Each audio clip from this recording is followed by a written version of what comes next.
So hello guys, in this video tutorial I'm going to show you how you can delete or close your Facebook page. Also, if you are interested in Facebook marketing, like how to grow and make more money from Facebook, check out our free Facebook resources and sign up for a free newsletter below. First, you need to choose the page in question by clicking this icon on the top right corner. I'm going to choose make more money with social media account. After that, you're going to click your profile picture again, click settings and privacy, settings.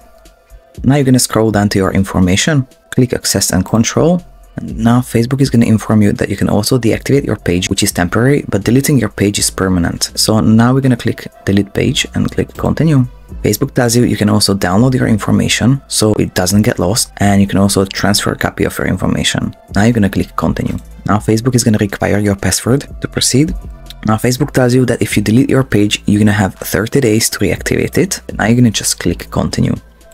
That was it. Your page is deleted. Alright, so all in all, this is how you close or delete your Facebook page. I hope you found this tutorial useful. If you want to get access to our Make More Money with Facebook checklist for free, or the Facebook page growth checklist and other Facebook marketing resources and deals, make sure to check the links in the description below. Also, we have a free weekly Facebook marketing newsletter that you can also sign up below. And last but not least, if this tutorial wasn't up to date, make sure to check the more detailed and updated tutorial blog post as well that you can also find in the video description below.